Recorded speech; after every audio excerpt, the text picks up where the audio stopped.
জবান খুলে পড়ে না আউযু বিল্লাহি মিনাশ শাইতানির রাজিম বিসমিল্লাহির রহমানির রহিম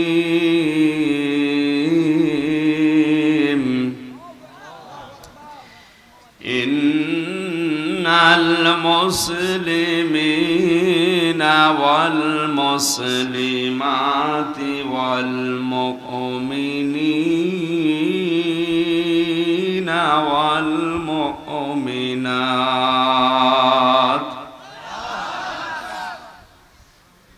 ওয়াল কানিতিনা ওয়াল কানিতাতি ওয়াস সাদিকিনা ওয়াস সাদিকাত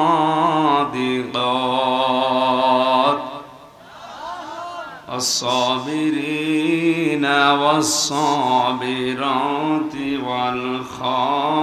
والخاشعين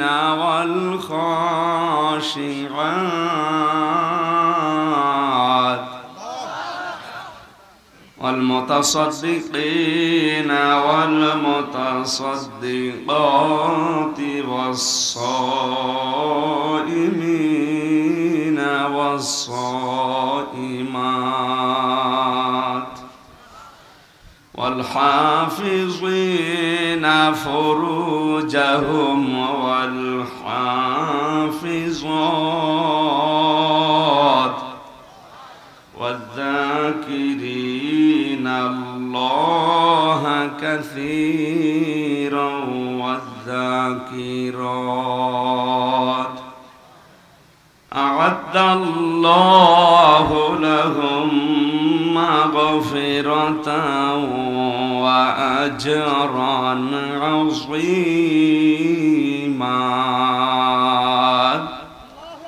صدقت يا ربنا اللهم صل على سيدنا مولانا محمد وعلى آل سيدنا مولانا محمد صلى الله عليه وسلم সামনে বসা মুসলমান ভাইরা, পর্দার আড়ালের সম্মানিতা মা এবং বোনেরা, প্রশাসনের ভাইরা, প্রাণপ্রিয় বগুড়াবাসী, মহান রব্বুল ইজ্জাত আল জালালের দরবারে শুকরিয়া জানাচ্ছি যিনি আমাদের সুস্থ রেখেছেন। বিজ্ঞান এখন প্রমাণ করছে মানুষের এই মুখ দিয়ে কয়েক ইঞ্চি জায়গা, এখান থেকে এক একটা কথা তৈরি হতে 27টা স্তর পার করা লাগে। আল্লাহ যে আমাদের এখনো কথা বলার মতো শক্তি, ওই যোগ্যতা ঠিক রেখেছেন, খুশি হয়ে বলছে আলহামদুলিল্লাহ। পৃথিবীতে যত দয়া আল্লাহর আছে, সবচাইতে বড় দয়ার প্রমাণ হচ্ছে কোরআনে কারিম দেওয়া, এরপরে মানুষকে কথা বলার যোগ্যতা দেওয়া, এটা আল্লাহর বড় নিয়ামত। আল্লাহ পাক বলেন আর রহমানু আল্লামাল কুরআন খালাকাল ইনসানা আল্লামাহুল বায়ান। আমি রহমান, আমার যত দয়া আছে সবচেয়ে বড় দয়া হচ্ছে কোরআনে কারীম। তোমাদেরকে আমি শিখিয়েছি, আমি বানিয়েছি মানুষ আর তাকে কথা বলার যোগ্যতা দিয়েছি। শুধুমাত্র মানুষ বাদ দিয়ে পৃথিবীর কোন সৃষ্টি এভাবে সাজিয়ে গুছিয়ে মনের কথাগুলো ব্যক্ত করতে পারে না। সুতরাং এই নিয়ামতটা যারাই পেয়েছি বোবা নয়। আর একবার বলেন আলহামদুলিল্লাহ। এ পৃথিবীর মানুষ আনন্দ করবে কি নিয়ে, খুশি হবে কি নিয়ে? আজকের এই অনুষ্ঠান সাজানো দেখে মনে হচ্ছে এলাকার মানুষের আনন্দ হয়েছে। قل بفضل الله وبرحمته فبذلك فليفرحوا هو خير مما يجمعون। খুব খেয়াল করে শুনবেন, আল্লাহ পাক বলেন পৃথিবীর মানুষকে আপনি বলেন তোমরা যা পেয়ে আনন্দ করো, খুশি হও, উল্লাস করো। সবচাইতে দামি সম্পদ আল্লাহর কাছে কোরআনে কারীম। এইটা যারা গেইন করতে পেরেছে, অ্যাচিভ করতে পেরেছে, যারা অর্জন করতে পেরেছে, তামাম দুনিয়া যদি কেউ পেয়ে আনন্দ করে, তার তুলনায় আল্লাহর কাছে কোরআন শ্রেষ্ঠ। এ কথা বলার অর্থ হচ্ছে কোরআনের সাথে যে জিনিসের সম্পর্ক, ওইটা নিয়ে মুসলমানেরা আনন্দ করতে পারে। কোরআনের সাথে যার সম্পর্ক নেই, ওই জিনিস নিয়ে মুসলমানের আনন্দ করা জায়েজ নেই। এই যে কয়েকদিন আগে একটা দিবস চলে গেল, বিশ্ব বিহায়া দিবস, এটা নিয়ে যারা আনন্দ করেছেন, ওর সাথে কোরআনের সম্পর্ক আছে। হ্যাঁ, ওই ভালোবাসাকে যদি মাকে দেয়, তার বোনকে দেয়, তার স্ত্রীকে দেয়, সন্তানকে দেয়, এটা জায়েজ আছে। স্ত্রী হওয়ার আগে যদি কেউ ভালোবাসা বিলোপন করে, ওটা প্রকাশ্য হারাম।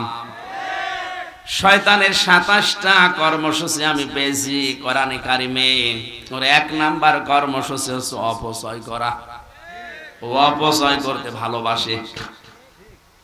কোরআনে কারিমে আল্লাহ জানিয়েছেন, ইন্নাল মুবাযযিরিনা কানু ইখওয়ানাশ শায়াতিন ওয়া কানাশ শাইতানু লিরাব্বিহি কাফুরা। অবশ্যই পৃথিবীতে যারা অপচয় করে, এরা শয়তানের ভাই। কোরআন পড়ে আপনি কোন জায়গায় শয়তানের ভাই এই কাজ করলে কথা পাবেন না। শুধু একটাই কথা, যারা অপচয় করে তাদেরকে আল্লাহ শয়তানের ভাই বলে আখ্যা দিয়েছেন। আল্লাহ শুধু বলেই শেষ করেননি, কাজেও দেখিয়েছেন যে আমি আল্লাহ নিজেও অপচয় করি না। এই যে আশপাশে অনেকেই বিড়ি খেয়ে বেড়াচ্ছে, এটা অপচয় না? ওই যে বিড়ি যে খাচ্ছে, এদিকে তাকাচ্ছে, লোটার বুদ্ধি আছে।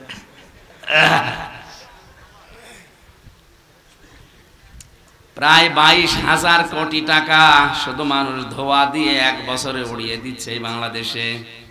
এমনি গরিব দেশ, ধার দেনা করে পদ্মা সেতু, টানেল, কত কিছু আমরা বানাচ্ছি। টাকা নেই বলে তো ধার করা, খরচ করা লাগছে। কথা বলেন ঠিক কিনা? আর সেই দেশের মানুষ যদি এত টাকা ফো দিয়ে, আগুন দিয়ে উড়িয়ে দেয়, তে দেশ ডিজিটাল থেকে স্মার্ট হবে। খালি স্বপ্নই দেখে যাবেন, কিয়ামতের আগে হবে না। এই জন্য আমাদের ডিজিটাল থেকে স্মার্ট হওয়ার জন্য অপচয় বন্ধ করা লাগবে। রাতের বেলায় একটা লাইট দিলেই হয়, 22টা লাইট জ্বালিয়ে রেখেছে আন্দাজে। আল্লাহ রাব্বুল আলামিন আয়াতের প্রমাণ দিয়েছিল 3.5 হাত বডির ভেতরে। বিজ্ঞান এখন দেখতে পেয়েছে আয়াতটা নিয়ে, যে মানুষ যত খাবার খায়, এই খাবারগুলো হজম করার জন্য একটা রস লাগে, পিত্ত রস। এটা তৈরি হয় খাবারের নির্যাস থেকে। এ ফোঁটা ফোঁটা করে ওই রসগুলো পড়তে থাকে খাদ্যের উপরে, তখন খাবারগুলো তাড়াতাড়ি হজম হয়ে যায়। এটা এত দামি জিনিস, যতক্ষণ পর্যন্ত খাবার আপনার পেটে আছে ততক্ষণ ওই রস পড়তেই থাকবে। খাবার যখন থাকবে না, আপনার পেট খালি থাকবে, ওই মুখটা অটোমেটিক বন্ধ হয়ে যাবে। আল্লাহ জানাতে চেয়েছেন পৃথিবীর বান্দা বান্দিরা, আমি শুধু ওয়াজ করে শেষ করে দেয়নি যে অপচয় আমি করি না। অপচয় করলে সে শয়তানের ভাই। আমি নিজে এটা দেখিয়েছি। এ দামি জিনিস যদি খোলা থাকে, পড়তেই থাকবে, এটা অপচয়ের শামিল। এ কারণে দামি জিনিসটা যতক্ষণ তোমার পেটে খাবার নেই, এটা পড়বে না, অটোমেটিক মুখ বন্ধ হয়ে যাবে। শয়তানের 2 নাম্বার টার্গেট ছিল পৃথিবীতে সব সময় যৌনতা ছড়াতে ভালোবাসে। উলঙ্গপনা, বেহায়াপনা, বিশেষ করে মানুষের লজ্জা স্থানের প্রতি ওর আকর্ষণ বেশি। এই 14 ফেব্রুয়ারি পালন করার সবচাইতে বড় টার্গেট উলঙ্গপনা। কথা বলছেন না? শফিক রেহমান, এ শয়তানের ভাইরা ভাই, ইংল্যান্ড থেকে এই দিবসটা এনেছিল আমাদের কাছে ধার করে, ভিক্ষা করে। অথচ এই দিনে হয়তো আপনারা ইসলামী মাইন্ডের লোক এজন্য টের পাচ্ছেন না। কলেজ বিশ্ববিদ্যালয়ের দিকে তাকান, এদিনে যে কত মানুষ তার ইজ্জত হারিয়েছে, ফেরেশতারাও লিখে শেষ করতে পারছে না। এজন্য আমাদের সাবধান হওয়া লাগবে। শয়তান কিন্তু জান্নাত থেকে হযরতে আদম এবং হাওয়াকে বের করে দেবে, উদ্দেশ্য তার ছিল না। এইদিকে তাকান, আমি যতগুলো তাফসীর পড়েছি, মুফাসসিরিন ইকরাম লিখেছেন জান্নাত থেকে শয়তান আদম এবং হাওয়াকে বের করে দেবে, উদ্দেশ্য তার ছিল না। ওর উদ্দেশ্য ছিল কি করে এদের লজ্জা স্থান দেখা যায়। এই জন্য শয়তান হচ্ছে যৌনবাদী। আসতে পারে। আর আমাদেরকে যারা মৌলবাদী নাম দিয়েছেন, অসুবিধা নেই, মৌল মানে মূল। আমরা মূলে আছি, পৃথিবীর সবচাইতে বড় মূলে আছে আমার আল্লাহ। আল্লাহকে যারা ধরে রাখে, তার কোরআন যারা আঁকড়িয়ে ধরে, তাদেরকে ওনারা মৌলবাদী বলে। আমরা উল্টা উল্টা নাম দিয়ে বলবো আপনারা যৌনবাদী। এই যে বেহায়াপনা, উলঙ্গপনা, যৌনতা ছড়াতে ভালোবাসে শয়তান। সুতরাং এই দিবসটা যারা পালন করছেন, এর সাথে কোরআনের কোনো সম্পর্ক, হাদিসের সম্পর্ক আমরা পেলাম না। তাহলে ওই জিনিস নিয়ে আগামী বছর থেকে আর কোনো আনন্দ এই দেশে হবে না। যারা করবে ওরা মুসলমানের বাইরে। কথা বলে না কেন? 96% মুসলমান এই দেশে, বাকি 4% আছে অন্য জাতি। ওরা করে করুক গা, আমরা আনন্দ করব কি নিয়ে? আরো জোরে বলেন। আমাদের আনন্দের বিষয় যেহেতু কোরআনের সাথে সম্পর্ক আছে মাত্র 2টা দিবসের, ঈদুল আজহা, ঈদুল ফিতর। কিন্তু এই 2টা দিবসের শিক্ষা হচ্ছে আগে ত্যাগ, এরপরে ভোগ। আপনি ঈদুল আজহায় গরু জবাই করবেন না, আগে খেতে পারবেন না। আগে গোশতগুলো গরিব মানুষকে দিয়ে আসেন। ওরা ছেলে মেয়ে নিয়ে রান্না করে খাবে, আনন্দ করবে, খুশি হবে, ওদের হাসি দেখে আপনি খাবেন। এক কথা বলছেন, আগে ত্যাগ এরপরে ভোগ। ঈদুল ফিতরে সারা মাস রোজা রাখার পরে আপনি মরণের খাওয়া খাবেন, হবে না। আগে ফিতরা দেন, আগে যাকাত দেন, দান করেন, সাদকা করেন। ওই টাকা নিয়ে ওরা সেমাই কিনবে, খাবে, ওদের ছেলে মেয়েরা আনন্দ উল্লাস করবে, ওইটা দেখে আপনি আনন্দ করবেন। এই দিবসেও আগে ত্যাগ এরপরে ভোগ। মুসলমানদের এই 2টা দিবস বাদ দিয়ে যত দিবস আমরা দেখি, কোন জায়গায় ত্যাগ নেই, আগে ভোগ এরপরে ত্যাগ। পয়লা বৈশাখের নামে যেটা চলে, কি আগে ভোগ না আগে ত্যাগ? এইটা খাবো, ওইটা খাবো, এটা নেবো, ওইটা নেবো, শুধু নতুন নতুন জিনিস নেবো আর খাবো। আন্তর্জাতিক সাম্রাজ্যবাদী যারা, এরা আজ নতুন নতুন দিবসগুলো মুসলমানদের দেশে সাপ্লাই দিয়ে এদের পকেটের টাকাগুলো খসিয়ে নেওয়ার ব্যবস্থা করছে। এজন্য কোরআনের সাথে যে দিবসের সম্পর্ক নেই, সে জন্ম দিবস হোক, মৃত্যু দিবস হোক, আর প্রত্যাবর্তন দিবস হোক, ওরা আমরা পালন করব না। কারা এটা রাজি আছেন দেখি? লিল্লাহি তাকবীর। আন্দাজে হাত তোলা না। এরপরেও যদি বাবার জন্মদিন, মৃত্যুদিন পালন করেন, আপনার খবর আছে না? আন্দাজে হাত তুলে বলে ফেললেন। জন্মদিন মৃত্যুদিন হলেও তো একটা মানা যায়, কে কোন ছাতা, কোন দিন কোন দেশ থেকে এসেছে, তারও দিবস চলছে। এভাবে করতে করতে যদি সবই দিবস হয়ে যায়, আমরা কোন দিন কি করব বলেন? আজকের এই দিনের সাথে সম্পর্ক, এই যে সুন্দর আয়োজন, এটার সাথে সম্পর্ক কিসের? কোরআনে কারিমের আলোচনা বাদ দিয়ে যদি বলা হতো এখানে মমতাদের ড্যান্স হবে, নাচ হবে, গান হবে, আপনারা আসতেন? আসতো। ওই ক্লাস আলাদা আছে। ওখানে যায় যারা থার্ড ক্লাস মানুষ, তারা সেকেন্ড ক্লাসও না।